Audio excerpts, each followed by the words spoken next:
नमस्कार, जय श्री राम, जय हिंद। तो अभी हम रिएक्शन देने वाले शिव छत्रपति शिवाजी महाराज जी की लाइफ के ऊपर बना हुआ वीडियो विवेक बिंद्रा जी का। तो अभी हम देखते हैं, बाद में करेंगे बात। शुरू करते हैं।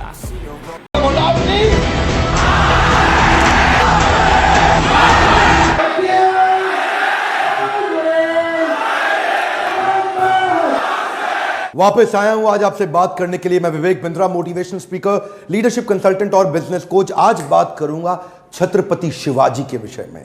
मराठाओं के दिल में बड़ी गहरी जगह बनाई। 1630 में जन्म लिया। 19 फरवरी पिता शाहजी भोसले, मां जीजाबाई। पिता शाहजी भोसले तो उस समय मुगलों की सेवा में लगे हुए थे, जो ज्यादा उस समय अवेलेबल नहीं रहा करते थे।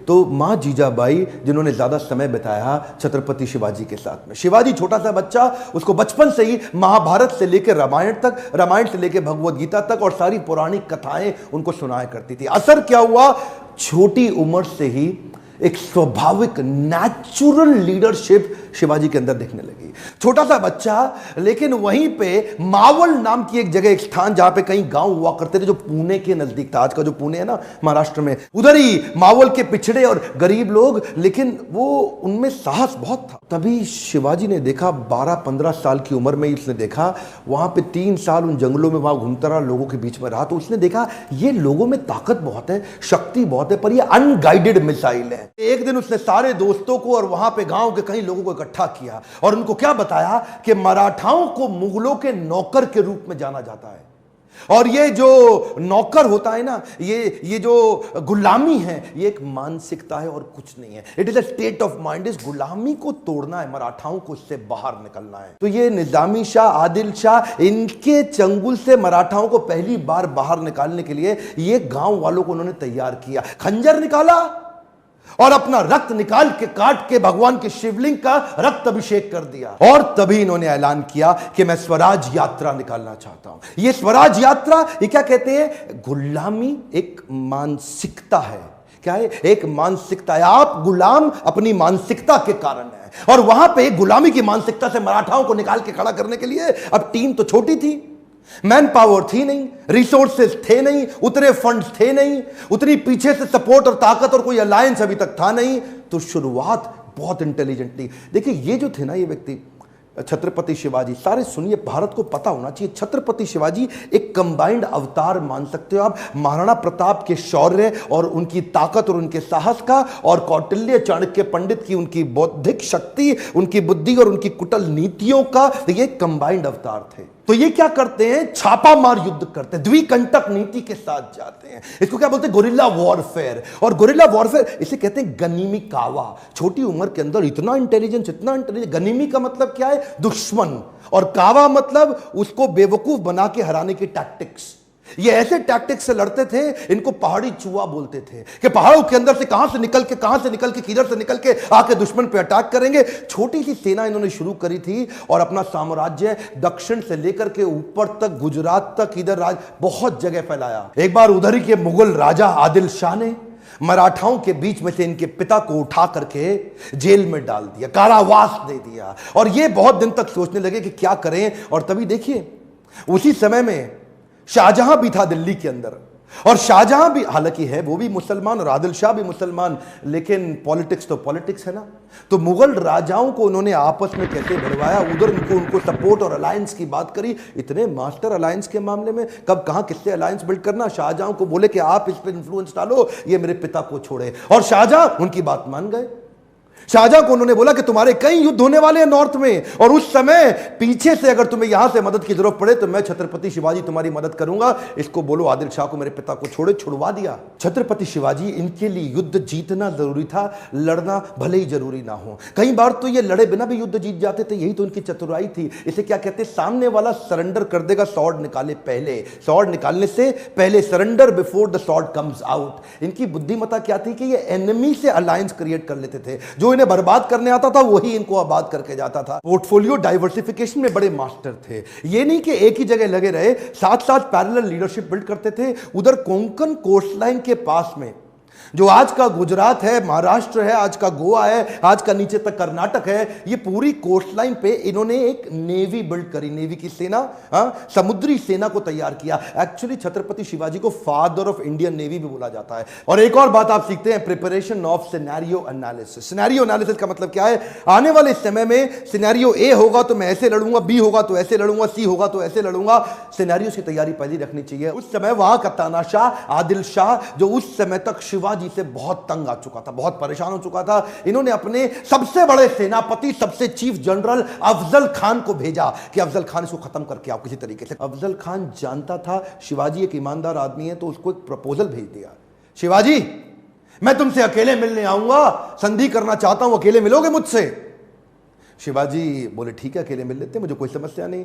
अफजल खान ने बोला नियम यह है, ना तुम्हारे पास कोई सेना, ना मेरे पास कोई सेना, मैं भी अकेला, तुम भी अकेले, ना तुम्हारे पास कोई अस्त्र शस्त्र, ना मेरे पास कोई अस्त्र शस्त्र। अफजल खान जानता था छत्रपति शिवाजी एक बड़े ईमानदार व्यक्ति हैं, हां बोल देंगे तो ऐसे ही बिना शस्त्र के खड़े भी हो जाएंगे। उनसे 2.5 गुना लंबा चौड़ा अफजल खान आकर के गले मिलने लगा शिवाजी से। अब छोटे से शिवाजी और पीछे से खंजर निकाल करके पीठ में घुसा दिया। प्रिपेयर्ड थे पहले ही, शिवाजी पहले ही प्रिपेयर्ड थे। एक ऐसी लोहे की उन्होंने बुलेट जैकेट पहनी होती, पावरफुल, उन्होंने ऐसी जैकेट स्टील के अंदर बना रखी थी जिससे कितने भी खंजर डालो अंदर घुसे नहीं, लेकिन दिखाई नहीं पड़ता था। वो जानते थे कि ऐसा हो सकता है, ईमानदारी पूरी रखते लेकिन प्रिपरेशन भी रखते। इसको बोलते हैं सिनेरियो अगर सी निकल आया तो उसकी प्रिपरेशन भी रहे।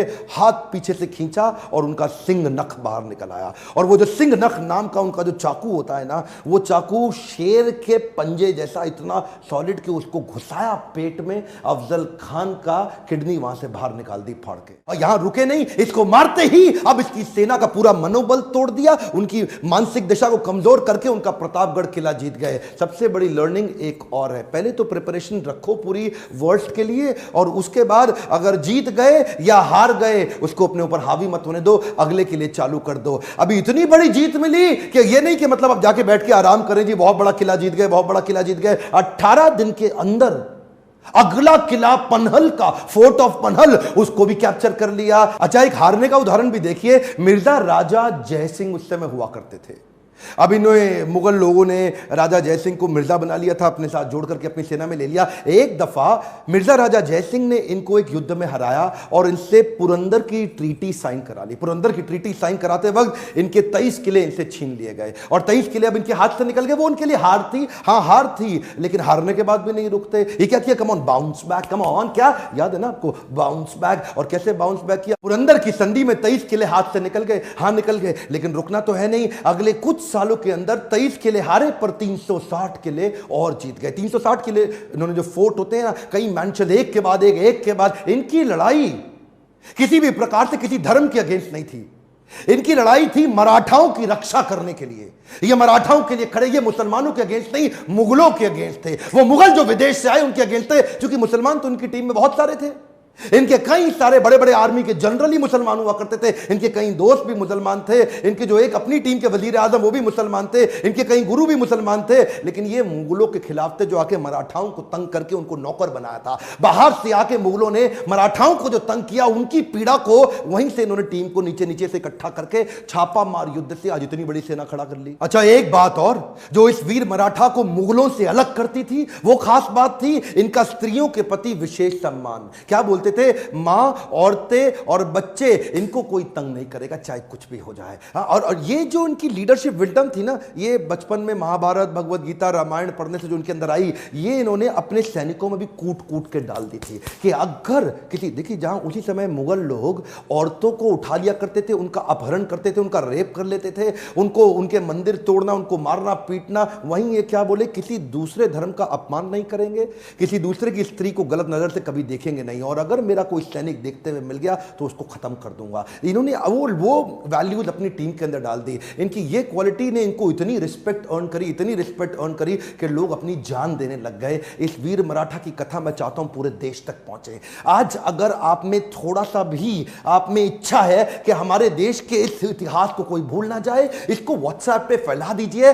हर मराठा की जिम्मेदारी है कि इसको देश तक पहुंचाएं और लोगों को पता चले वीर छत्रपति शिवाजी के विषय में। कई बार मैं मुंबई आता हूं, पुणे आता हूं, औरंगाबाद, नागपुर आके अपने मोटिवेशनल सेमिनार या लीडरशिप फनल के प्रोग्राम करता हूं, देखता हूं ये मराठा लोग इतने ईमानदार कैसे हैं। छत्रपति शिवाजी के विषय में जान करके और सम्मान बढ़ गया मेरी नजरों में इन मराठाओं का। अगर अच्छा लगा आपको ये वीडियो तो जरूर लाइक करिए उत्साह बढ़ाने के लिए। और छत्रपति शिवाजी से आपने क्या सीखा, नीचे कमेंट बॉक्स को भर दीजिए, बताइए नीचे आपने क्या सीखा, आपका क्या विचार है, आपको वीडियो कैसा लगा, और क्या आप किसी और के विषय में, इतिहास में किसी बड़े लीडर के विषय में जानना चाहते हैं, सीखना चाहते हैं। सब्सक्राइब कराइए अपने आसपास कम से कम 2 4 10 20 लोगों से, ताकि उनको ऐसे पावरफुल वीडियो मिल सके, सक्सेस उनकी डिले ना हो जाए। बेल आइकॉन को हिट करेंगे तभी वीडियो मिलेगा। मेरे साथ जुड़े रहने के लिए, हर बार यूट्यूब पे फ्री लर्निंग यूनिवर्सिटी को देखने के लिए प्रेम पूर्वक आप सबका बहुत बहुत धन्यवाद।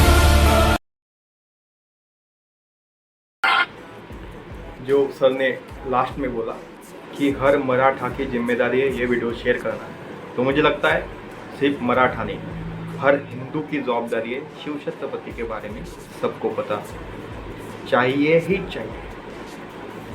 मुझे वीडियो काफ़ी अच्छा लगा, सर काफ़ी डिटेल्स में अच्छा वीडियो बनाते हैं, और हम इस वीडियो से एक नई शुरुआत करने वाले हैं। हम एंडिंग में एक अच्छा वीडियो चलाएंगे, शॉर्ट वीडियो होगा, या तो इंफॉर्मेटिव होगा, या तो एंटरटेन होगा, या तो कुछ तो होगा, वैल्यू आपको मिलेगी। एंडिंग में हम चलाएंगे शिव शंभू हर मराठी मानुस के लिए देव समान, मतलब हर हिंदू के लिए, हर भारतीय के लिए, लेकिन मराठी मानुस के अलग ही है। तो वीडियो काफ़ी अच्छा लगा, जानकारी पूरी सही थी, मतलब कुछ भी ये नहीं था। और जो कहा कि उन्होंने धर्म के खिलाफ नहीं लड़ाई, किसी भी धर्म के खिलाफ शिव छत्रपति जी ने लड़ाई नहीं लड़ी, लेकिन धर्म के लिए जरूर लड़ी है। धर्म, सभ्यता, संस्कृति और मातृभूमि, इनके लिए ही शिव छत्रपति शिवाजी महाराज जी ने लड़ाई लड़ी। बिल्कुल भी नहीं कि किसी को टारगेट किया है, बस अपनी सेफ्टी के लिए, अपनों की सेफ्टी के लिए और अपनी संस्कृति के लिए ये युद्ध किए थे।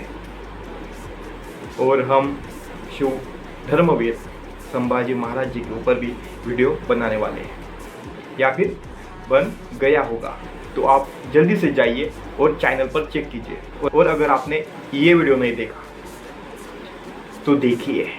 हम मिलते हैं इस वीडियो में। जय शिवराय, जय Hind. Right to say that I will make a मंदिर in Ayodhya. I have a right to say कि मैं क्यों नहीं घर वापसी कर सकता। अगर हिंदू को मुसलमान बना सकते हो तो मैं मुसलमान को हिंदू नहीं बना सकता हूं, क्या गलती है उसमें? और अपन सब एलिटिस्ट पढ़े लिखे हिंदू चुप बैठते उसमें। नहीं सोशली कोई पार्टी होगी, सूथ व्हाट्स हैपनिंग, घर वापसी। अरे bloody you converting our Hindus into Muslims, you don't want to comment on that, and why as a nation should we allow that?